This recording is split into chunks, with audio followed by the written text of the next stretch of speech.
Welcome to the Deep Dive. Our mission here is, as always, to take these really complex sources, the sprawling articles, the dense texts, and distill them down to the essential, fascinating insights that, make you instantly well-informed. And today, we are undertaking a deep dive that I think really challenges the very foundation of Western thought. We're not just reading a piece of history, we're learning how to reread reality itself. Our source material is centered around a work called The Dimensional Loom: Genesis and the Eretz Cosmology. And it offers this profound, harmonic, and really non-literal reinterpretation of the opening words of Genesis. Right. We're basically moving beyond that traditional view of a linear historical account and starting to treat Genesis as this vast living architecture of reality. The focus is specifically on the very first verse, and even more specifically on the word earth, or in the original Eretz. The core question that's driving this whole deep dive is, I think, fundamental for you, the listener. It's, what if Eretz isn't simply the soil and stone of our planet? Right. Not just our globe. Exactly. What if it's the universal mechanism, the vessel by which all potential takes form, structure, and coherence? We're essentially unlocking the concept of Genesis as a dimensional loom. And that shift in scale is just monumental, because if you read the text in the traditional way, you interpret it as a preface, a linear timestamp. A historical record. Yeah, first God did this, then there was land and sea, and now we move toward the 6 days of creation. It really places the act firmly in the past. Firmly in the past. And that confinement, that's what limits the power of the teaching. The Eretz cosmology argues that Genesis isn't a finished historical record at all. It's still happening. It's an eternal cosmic interweaving. Yeah. It describes this sublime, constant dance where latent potential, what could be, and embodied manifestation, what is, are constantly entwining. So creation isn't over. Not even close. It's ongoing, revealed in every single moment of existence, functioning right now, whether a human is present to witness it or not.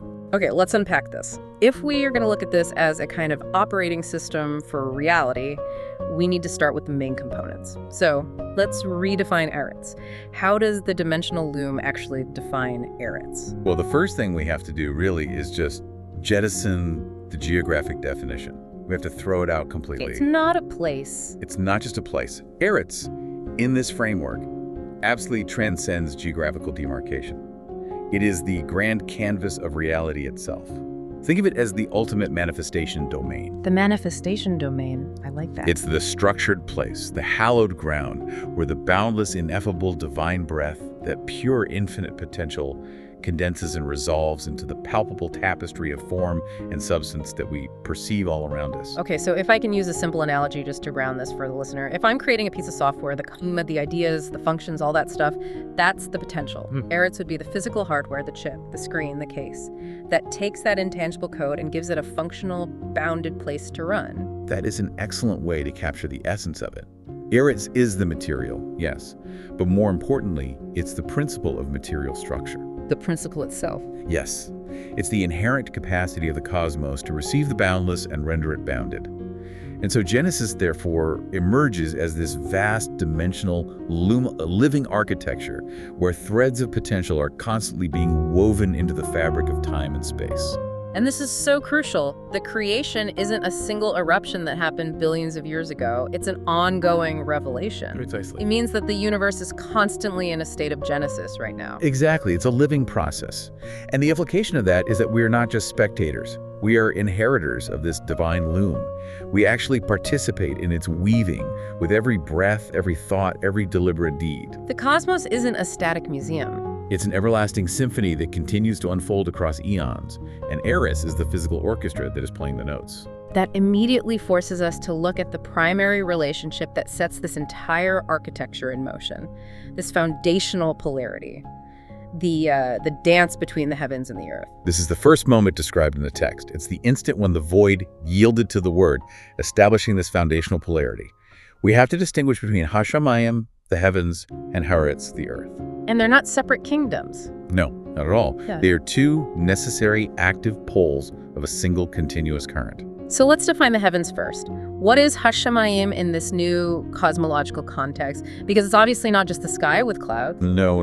The heavens manifest as the boundless, ethereal archive of the cosmos. Think of them as the ultimate repository of blueprints. They are brimming with primordial archetypes. So pure idea. Pure idea. It is the luminous realm of what could be, where infinite potential swirled in this unbridled, pure ideation. This is possibility itself, completely untainted by limitation or physical constraints. So going back to my software analogy, if Eretz is the hardware, then Hashemayim is the limitless, ever-expanding cloud of all software, all data, just waiting to be downloaded and run. That's the perfect way to put it, and Eretz is its radiant structural counterpoint. The source actually calls it the confined integrity. That's a beautiful phrase, confined integrity. But what does it mean in practical terms? It means that Eretz is the hallowed vessel that is specifically designed to capture and contain that cascading torrent of divine potential. It's the master sculptor. So it gives it shape. It gives it shape. It takes the illimitable expanse of those heavenly dreams, the infinite ideas, and it shapes them into coherent, bounded forms. Eretz imparts structure to the formless. It gives definition to the diffuse. It's what makes the infinite potential of Hashemayim palpable, safe, and comprehensible to us. So the creation act, the Genesis act itself, is what the source calls the exalted choreography of their union. It's that moment where raw potential crystallizes into a vibrant, observable reality. And this is where we have to address the notion of hierarchy, which is absolutely critical to this cosmology, this relationship. It completely defies hierarchy. Oh, one isn't better than the other. Not at all. The heavens claim no supremacy over the earth, and vice versa.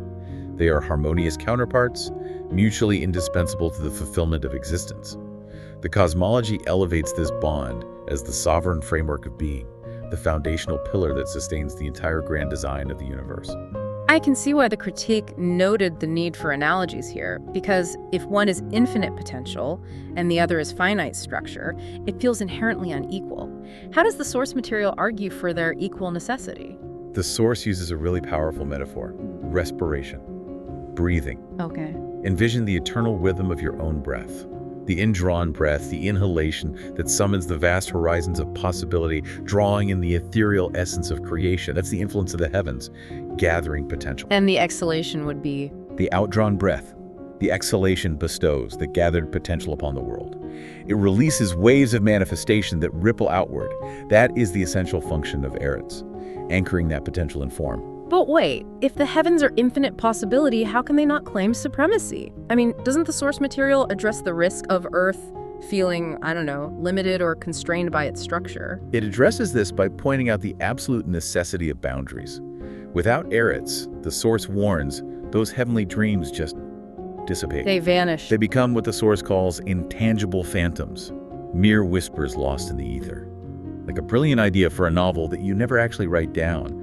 It needs the structure of Eretz, of the written page, to exist as a comprehensible entity. And conversely, if Eretz were alone, without that divine influx. If Eretz were bereft of the heaven's inspirational influx, it would just languish as barren clay, devoid of vitality or purpose. Structure without content. A perfect computer chip with no software to run. It's totally inert. The heavens aspire inward, gathering the infinite. The earth radiates outward, anchoring it in form. They complete each other's cycle, forging wholeness from this necessary duality. So this foundational discourse between ethereal aspiration and consecrated structure, that's the inaugural continuous note in this unending symphony of becoming. It really does set the stage for the entire architecture of reality. Exactly. And now that we understand the two poles, we can move from the cosmic origin story to the universal function, the archetypal role Eretz plays everywhere, not just on our planet. Right. We need to push our perception past the terrestrial orb. So if Eretz is an archetype, a principle, it must extend its essence into realms both vast and, intimate. Where else do we see this principle of structured manifestation at work? The Eretz cosmology insists that Eretz completely eclipses mere materiality. It manifests wherever an eternal archetype assumes a tangible expression. Yes, you can see it sculpting the contours of a distant planet. The obvious example. But it can also be seen delineating the boundaries of a multidimensional cosmos. The rules that allow one dimension to function distinctly from another, or establishing the immutable principles of law and order that govern existence. So Eretz is the universal principle that converts an idea into a rule or a form, regardless of whether that form is physical matter or a governing law or even a mathematical constant. It's the mechanism of crystallization. And this is where the source provides some really crucial context by connecting it to esoteric wisdom. It says Eretz serves as the divine conduit for heavenly emanations, aligning directly with the Kabbalistic concept of Malkuth. Okay, let's take a moment here to unpack that Kabbalistic connection for the listener, because we can't assume that specialized knowledge. What is Malkuth, and why is that alignment so significant? Of course. In Kabbalistic resonance, Malkuth is the 10th and final sephira, or emanation on the Tree of Life. It is literally known as the kingdom, or the structured incarnation. It's the ultimate vessel where all the higher energies and celestial decrees finally crystallize into unassailable, observable truth. Wow, that maps perfectly. Malkuth is the finality of the divine creative process, the point of physical manifestation. Precisely. Eretz, therefore, is pure archetype. The innate power across all of reality to receive, integrate, and orchestrate the divine influx. It transforms that abstract potential into the symphony of structured reality we all navigate every single day. Now, within this universal framework, the sources designate one specific entity, and it's both a land and a people, as the quintessential paragon of Eretz. This is the Israel paragon. How does the source protect this idea from being misinterpreted as, say, narrow nationalism, especially given the emphasis on it being a universal archetype? That is a critical question for the listener to grasp. The source is absolutely clear on this. The Israel paragon ascends not as a political entity, but as a beacon, illuminating the path for all manifestations, globally and cosmically. It's a model. It is the consecrated prototype, the nexus of realms. It serves as the archetypal exemplar guiding every harmonious universe toward wholeness. It is a cosmic template, an ideal operating system, not a geographic finality. So it's modeling a perfect function. What is the perfect function that it models? Through the lens of this cosmology, the Israel paragon is the exquisite fulcrum, the perfect balance point, where the proclamation of the heavens intersects with the scaffold of the earth, achieving flawless accord and resonance. Okay. It anchors the vast cosmic tapestry, acting as the steadfast hub from which all threads of universal coherence can radiate outward. So, to invoke Eretz Israel in this context is to proclaim a universal sanctuary, a system where celestial and terrestrial forces converge in sublime harmony. It models the ideal integration of spirit and form, a state of perfect balance for all of creation to emulate. Yes. And that places the concept squarely in the realm of universal physics and archetype, far, far beyond human geography. It's the instruction manual for creating coherent reality at any scale. And this universality is the key, isn't it? Because it invites a profound shift in your perspective, the listener's perspective. The sheer scale of Eretz is what leads to this idea of the fractal nature of reality. Absolutely. If Eretz is an archetype, the principle of structure, then it must permeate the entire fabric of existence. The cosmology insists that your own life, your personal domain, becomes an Eretz, a microcosmic domain. Okay, let's dedicate some significant time to this microcosmic domain. This is where the knowledge becomes immediately applicable to everyday life. Think of your life as a canvas. Your personal Eretz is the sovereign realm where heavenly inspirations descend and take root. These inspirations, your highest intentions, your moral compass, your deepest desires, they are the potential from the heavens that must then blossom into tangible actions, fulfilling relationships, and lasting legacies. So my body is the sacred vessel. My career and my relationships are the manifested reality of my potential. You are right now, in this very moment, channeling infinite potential into a bounded, coherent shape. Consider your finances, for example. Okay. The idea of financial health, of abundance, that's the potential from the heavens. But the budget, the investments, the bank account, that's the micro-Eretz. That's the structure that gives that potential tangible form. Without that structure, the potential just dissipates. It dissipates into dead or chaos. Exactly. And the profound beauty of this fractal nature is that it links the smallest scale to the largest.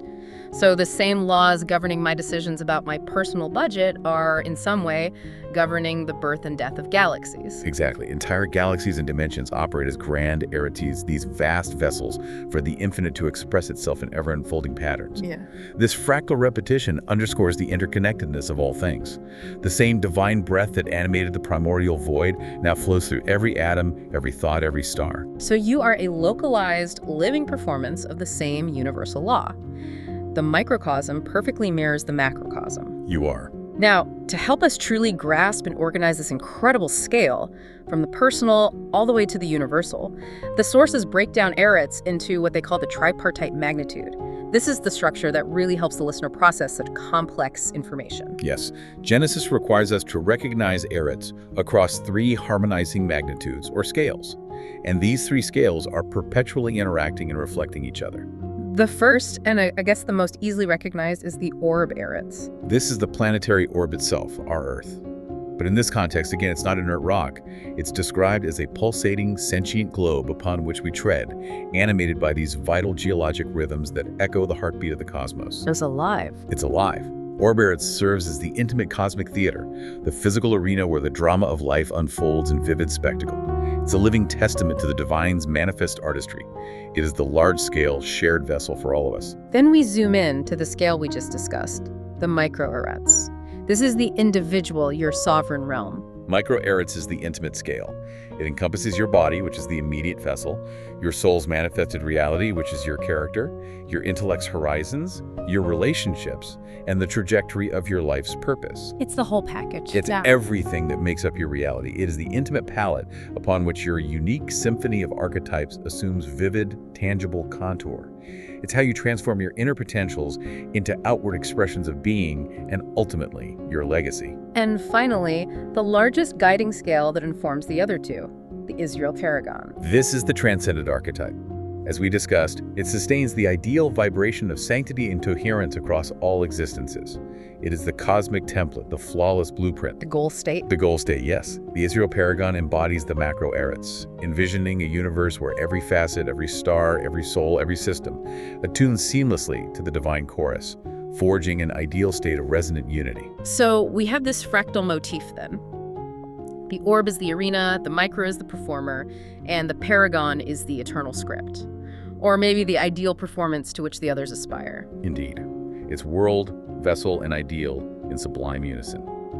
And the source ties this deeply to ancient wisdom, noting that every Eretz, whether it's a planet or a person, cradles its own tree of ascent. The axis mundi. The axis mundi, exactly. The eternal spiritual ladder branching up toward the infinite potential of the heavens while remaining securely rooted in the manifest world of Eretz. This all sounds intensely dynamic. It completely defies the image of the cosmos as some set of static, finished blueprints that we're just living inside of. It suggests perpetual motion and evolution. Which brings us to one of the most compelling structural visions in the source material, the authentic Eretz as a helical spiral. That is the ultimate conclusion regarding the nature of manifestation.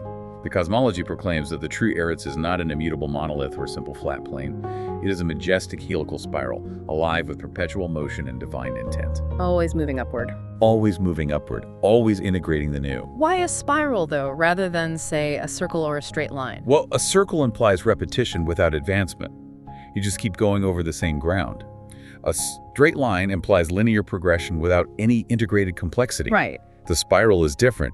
It's a dynamic ascent. The heavens brim with this inexhaustible promise, an ocean of unformed potentials. Eretz, in response, spirals that promise into tangible splendor. Envision a radiant golden coil ascending in a ceaseless gyre where each revolution layers fresh strata of being upon the last. It is living architecture that actively resists stasis. That means we are never traversing inert ground. We're always moving through a vibrant crescendo. Every single moment is a step up the coil. Exactly. Eretz is an eternally evolving terrain, surging inexorably toward the source's ineffable light. Existence itself pulses as this upward surge, a cosmic pilgrimage woven right into the fabric of reality. So if you fail to integrate a lesson on one turn of the spiral, you'll encounter that same lesson again on the next turn, but from a higher vantage point. It's a truly dynamic system of growth. Here's where it gets really interesting. This helical vision connects these, very profound abstractions to real-world observable phenomena in what the source calls the immutable fractal ordinance. The helical nature interlaces seamlessly with the concept of the double pyramid's kinetic grace. Now, this is complex, but the double pyramid whirling within these encompassing toroidal currents is the geometric pattern that generates the primal spin of creation, the energy flow. And the Eretz spiral mimics this. It does. It entwines latent potential into manifest essence, birthing form from the formless by continually spinning and ascending. And we see this helix literally everywhere, which proves the universality of this design principle across all the scales of Eretz. It permeates the very wonders of life.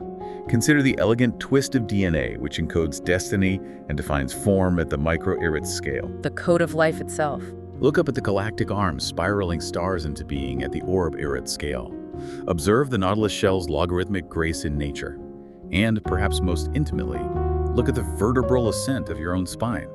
A living ladder bridging earth and ether, spiraling upward, connecting your lower manifested reality to your higher thought. So the key conclusion from this entire section is that Genesis defies confinement to a singular eruption in the past. It is ceaseless unfoldment, an ever-renewing Genesis playing out across space, time, and right here in your own body. Every inhalation draws in celestial whispers. Every nativity ignites fresh worlds. Every epiphany sparks divine fire anew.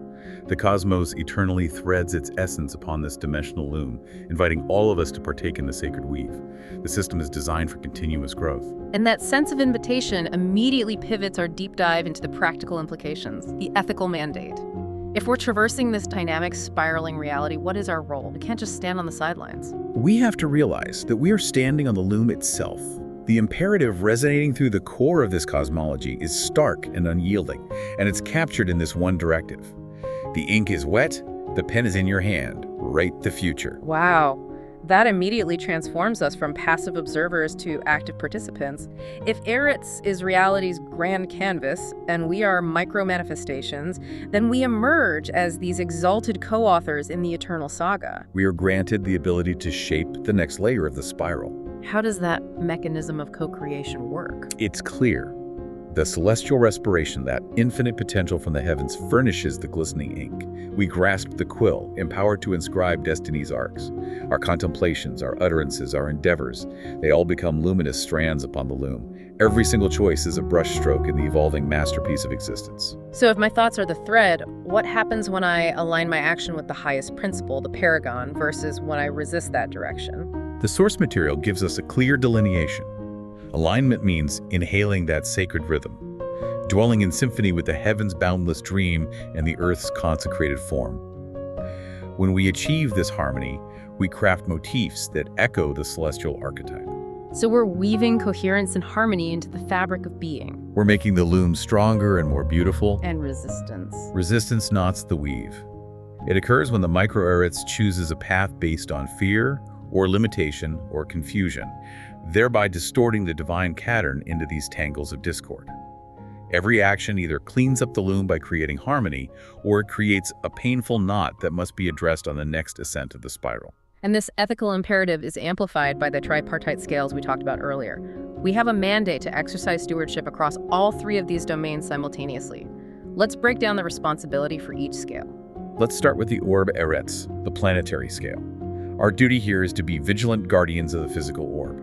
Reverence for its sanctity directly mirrors our profound esteem for the heavenly endowments that sustain it. So if we abuse the planetary vessel through carelessness, pollution, exploitation, we're actively disrespecting the physical structure that was built for this divine process of manifestation. You're damaging the hardware. Stewardship here means conscious consumption, sustainability, and recognizing the earth as a living entity, not merely a resource stockpile to be plundered. It means honoring its rhythms and boundaries. Absolutely. The source frames it as realizing the physical planet is a necessary pulsating part of the divine design. Okay, now the micro-Eretz, the intimate realm of self. This is where the listener has the most immediate control. Here, we become custodians of our own vessels and our personal paths. Our choices sculpt our existential tapestry. This involves everything from maintaining the health of your physical body, the vessel, to upholding your integrity in your communication, which is the manifested reality of your intellect. So we are transforming those inner whispers of potential into outward legacies of light. And the quality of that legacy depends entirely on the clarity of the structure, the micro-Eretz that we employ. If your goal from the heavens is collaboration, but your actions on earth are competitive or dishonest, you're nodding your micro-Eretz. If your goal is health and your vessel is neglected, the two are out of accord. Precisely. The micro-Eretz is the realm of intentional action and immediate personal integrity. And finally, stewardship on the grandest communal scale, the Israel paragon. Since this is the archetype, how do we steward an ideal? We co-forge communal fate by striving to replicate that archetype.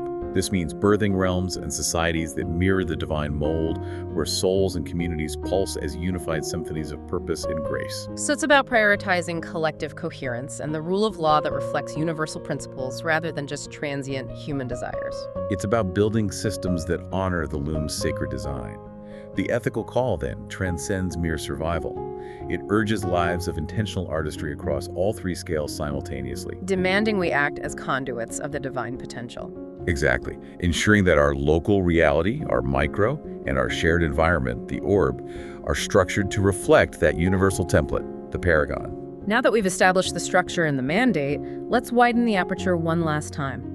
This profound cosmological concept doesn't just exist in a vacuum. It has deep mythic resonance, echoing through ancient lore and global wisdom traditions. For sure. The Genesis enigma resonates with mythic power through numerous ancient narratives. The earliest foundational application of this Eretz concept finds this luminous reflection in the book of Joshua, specifically in the sacred apportioning of terrain among the tribes. Right, this act of drawing boundaries, the tribal mosaic, it wasn't just political cartography, was it? Not at all. It was the delineation of a celestial construct. It was establishing a vibrant neural matrix that was alive with divine intelligence. Each land division was designed to serve a specific structural purpose within the greater Eretz. It was mapping the divine blueprint onto physical geography. Making the land itself function as a microcosm of the whole cosmic system. And the land, or the divisions of it, they narrate a primordial saga, linking the regions to these deep metaphysical principles. It narrates the eternal saga of a foundational rhythm the source calls the primordial trinity. You have seed, represented by Simeon, womb, which is Levi, and body, which is Judah. Seed, womb, and body. And this embodies creation's core dynamic. The seed, which is pure potential, seeks the womb, the structuring vessel, and the womb then awakens the body, the finalized form that then radiates luminescence. That's a really powerful connection. How does that triad play out on the fractal scales? Well, think of it like this. On the micro-Eretz level, the seed is your intention. The womb is the structured process you use, like planning or practice or study. And the body is the resultant skill or legacy that you manifest. Okay, that makes sense. On the orb Eretz level, the seed is the solar energy from the sun.